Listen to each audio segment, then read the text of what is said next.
Hello, everyone. We are going to be reading The One and Only Ivan by Katherine Applegate. This is a picture of the cover of what the book looks like. And I wanted to talk to you for just a second before we start reading just a little bit about the book. Instead of having chapters like chapter 1, chapter 2, they actually have given each chapter a name. And so instead of it being chapter 1, the first chapter is actually called Hello. And so each one of these titles to the chapter is actually going to give you kind of a sneak peek of what that chapter is going to look like or what's going to be in it. So let's get started.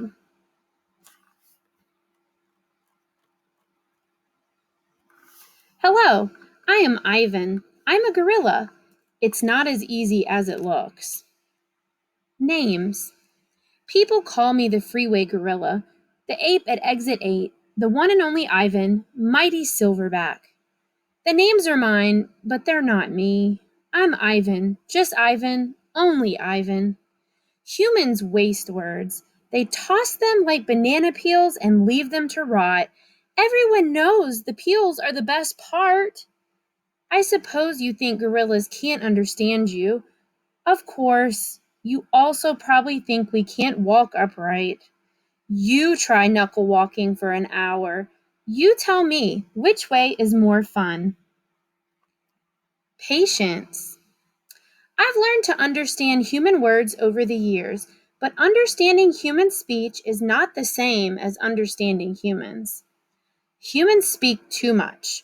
They chatter like chimps, crowding the world with their noise even when they have nothing to say. It took me some time to recognize all those human sounds, to weave words into things, but I was patient. Patient is a useful way to be when you're an ape. Gorillas are as patient as stones. Humans, not so much. How I look. I used to be a wild gorilla, and I still look the part. I have a gorilla's shy gaze, a gorilla's sly smile, and I wear a snowy saddle of fur, the uniform of a silverback. When the sun warms my back, I cast a gorilla's majestic shadow. In my size, humans see the test of themselves. They hear fighting words on the wind. When all I'm thinking is how the late day sun reminds me of a ripe nectarine. I'm mightier than any human, 400 pounds of pure power. My body looks made for battle. My arms, outstretched, span taller than the tallest human. My family tree spreads wide as well. I am a great ape, and you are a great ape. And so are chimpanzees and orangutans and bonobos and all of us distant and distrustful cousins. I know this is troubling. I too find it hard to believe there is a connection across time and space linking me to a race of ill-mannered clowns. Chimps, there's no excuse for them. The Exit 8 Big Top Mall and Video Arcade. I live in a human habitat called the Exit 8 Big Top Mall and Video Arcade. We are conveniently located off I-95 with shows at 2, 4, and 7, 365 days a year. Mac says that when he answers the thrilling telephone. Mac works here at the mall. He's the boss. I work here too. I'm the gorilla. At the Big Top Mall, a creaky music carousel spins all day, and monkeys and parrots live amid the merchants. In the middle of the mall is a ring with benches where humans can sit on their rumps while they eat soft pretzels. The floor is covered with sawdust made of dead trees. My domain is at the end of the ring. I live here because I am too much gorilla and not enough human. Stella's domain is next to mine. Stella is an elephant. She and Bob, who is a dog, are my dearest friends. At present, I do not have any gorilla friends. My domain is made of thick glass and rusty metal and rough cement. Stella's domain is made of metal bars. The sun bear's domain is wood, the parrot's is wire mesh. 3 of my walls are glass, one of them is cracked, and a small piece, about the size of my hand, is missing from the bottom corner. I made the hole with a baseball bat Matt gave me for my 6th birthday. After that, he took the bat away, but he let me keep the baseball that came with it. A jungle scene is painted in one of my domain walls. It has a waterfall without water, and flowers without scent, and trees without roots. I didn't paint it, but I enjoy the way the shapes flow across my wall, even if it isn't much of a jungle. I am lucky my domain has 3 windowed walls. I can see the whole mall and a bit of the world beyond, the frantic pinball machines, the pink billows of cotton candy, and the vast and treeless parking lot. Beyond the lot is a freeway where cars stampede without end. A giant sign at its edge beckons them to stop and rest like gazelles at a watering hole. The sign is faded, the colors bleeding, but I know what it says. Mac read its words aloud one day. Come to the Exit 8 Big Top Mall and Video Arcade, home of the one and only Ivan Mighty Silverback. Sadly, I cannot read, although I wish I could. Reading stories would make a fine way to fill my empty hours. Once, however, I was able to enjoy a book left in my domain by one of my keepers. It tasted like termite. The freeway billboard has a drawing of Mac in his clown clothes and Stella on her hind legs and an angry animal with fierce eyes and unkempt hair. That animal is supposed to be me, but the artist made a mistake. I'm never angry. Anger is precious. A silverback uses anger to maintain order and warn his troop of danger. When my father beat his chest, it was to say, beware, listen, I am in charge. I am angry to protect you, because that is what I was born to do. Here, in my domain, there's no one to protect. The littlest big top on earth. My neighbors here at the Big Top Mall know many tricks. They are educated, more accomplished than I am. One of my neighbors plays baseball, although she's a chicken. Another drives a fire truck, although he's a rabbit. I used to have a neighbor, a sleek and thoughtful seal, who could balance a ball on her nose from dawn till dusk. Her voice was like that of a throaty bark of a dog chained outside on a cold night. Children wished on pennies and tossed them into her plastic pool. They glowed on the bottom like flat copper stones. The seal was hungry one day, or bored perhaps, so she ate one of the pennies. Mac said she'd be fine. He was mistaken. Mac calls our show the littlest big top on earth. Every day at 2, 4, and 7, humans fan themselves, drink sodas, applaud, babies wail, and Mac, dresses like a clown, pedals a tiny bike. A dog named Snickers rides on Stella's back. Stella sits on a stool. It is a very sturdy stool. I don't do any tricks. Max says it's enough for me to just be me. Stella told me that some circuses move from town to town. They have humans who dangle on ropes, twinning from the tops of tents. They have grumbling lions with gleaming teeth and a snake line of elephants, each clutching the limp tail in front of her. The elephants look far off into the distance so they won't see the humans who want to see them. Our circus doesn't migrate. We sit where we are like an old beast too tired to push on. After our show, humans forage through the stores. A store is where humans buy things they need to survive. At the Big Top Mall, some stores sell new things.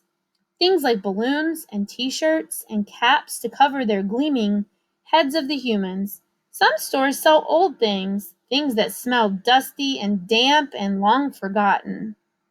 All day I watch the humans scurry from store to store.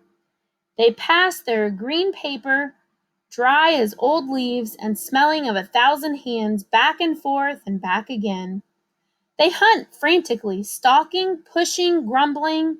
Then they leave, clutching bags filled with things, bright things, soft things, big things.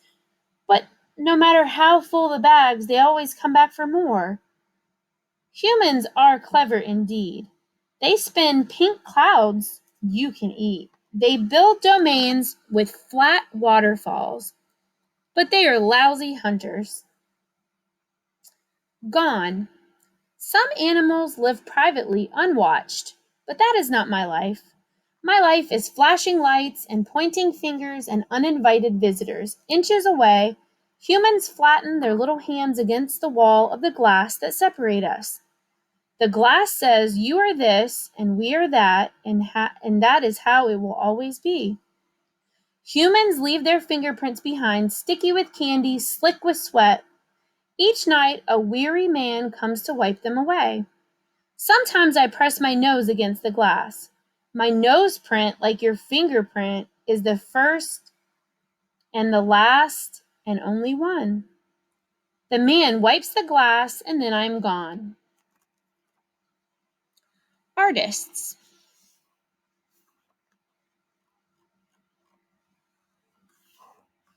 Here in my domain, I do not have much to do.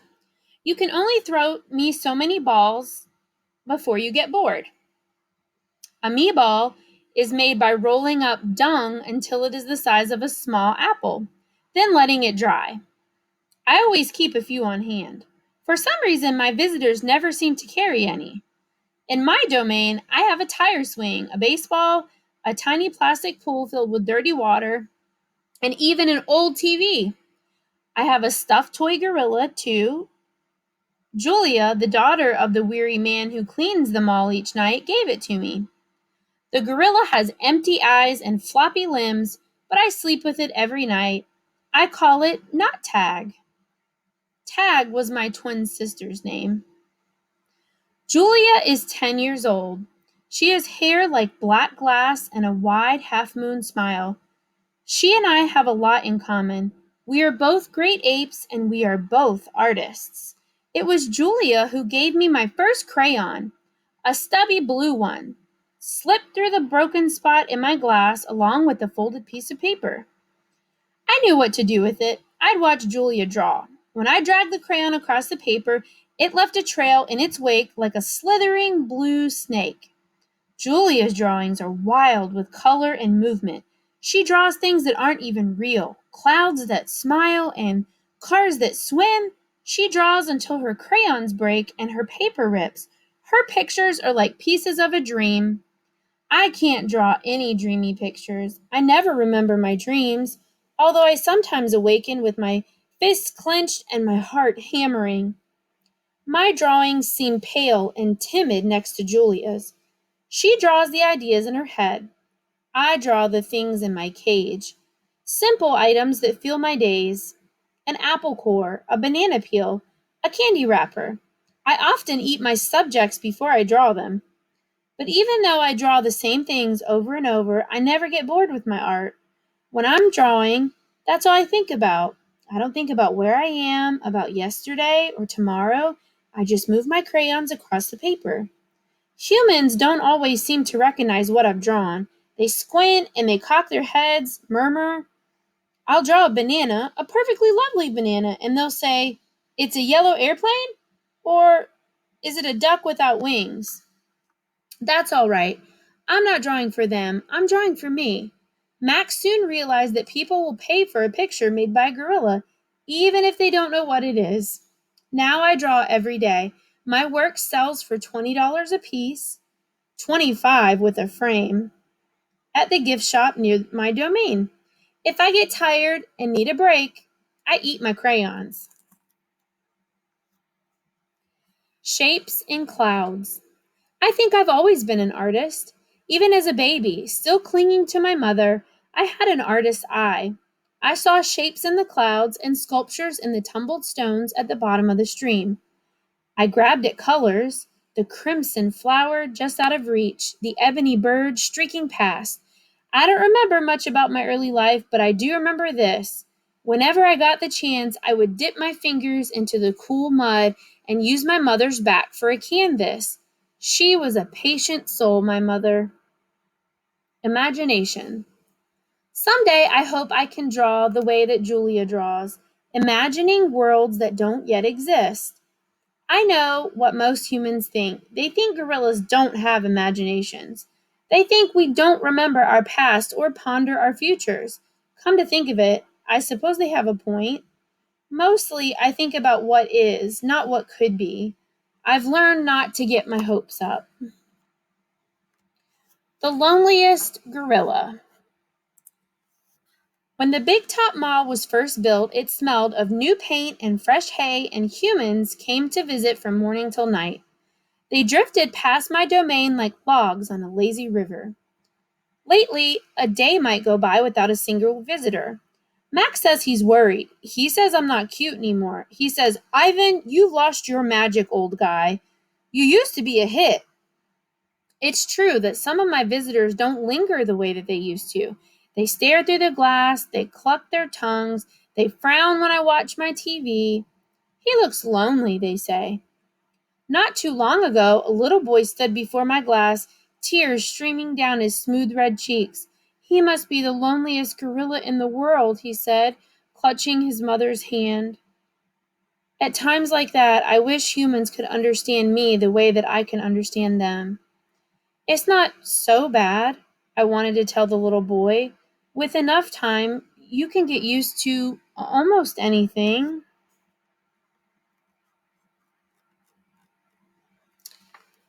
TV. My visitors are often surprised when they see the TV that Matt puts in my domain. They seem to find it odd, the sight of a gorilla staring at tiny humans in a box. Sometimes I wonder, though, isn't the way that they stare at me sitting in my tiny box just as strange? My TV is old, it doesn't always work, and some days will go by before anyone remembers to turn it on. I'll watch anything, but I'm particularly fond of cartoons with their bright jungle colors. I especially enjoy it when someone slips on a banana peel. Bob, my dog friend, loves TV almost as much as I do. He prefers to watch professional bowling and cat food commercials. Bob and I have seen many romance movies too. In a romance, there is much hugging and sometimes face licking. I have yet to see a single romance starring a gorilla. We also enjoy old Western movies. In a Western, someone always says, "This town ain't big enough for the both of us, Sheriff." In a Western, you can tell who the good guys are and who the bad guys are. And the good guys always win. Bob says Westerns are nothing like real life. The Nature Show. I have been in my domain for 9,855 days. Alone. For a while, when I was young and foolish, I thought I was the last gorilla on Earth. I tried not to dwell on it. Still, it's hard to stay upbeat when you think there are no more of you. Then one night, after I watched a movie about men in black hats with guns and feeble-minded horses, a different show came on. It wasn't a cartoon or a romance or a western. I saw a lush forest. I heard birds murmuring. The grass moved. The trees rustled. Then I saw him. He was a bit threadbare and scrawny and not as good looking as I am, to be honest. But sure enough, he was a gorilla.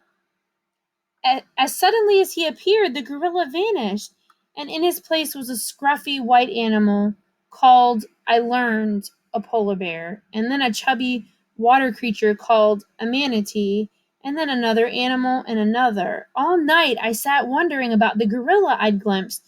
Where did he live? Would he ever come to visit? If there was a he somewhere, could there be a she as well? Or was it just the two of us in the world, trapped in our own separate boxes? All right, and we are going to stop right there, and I want you to think about who our main character is. How would you describe our main character?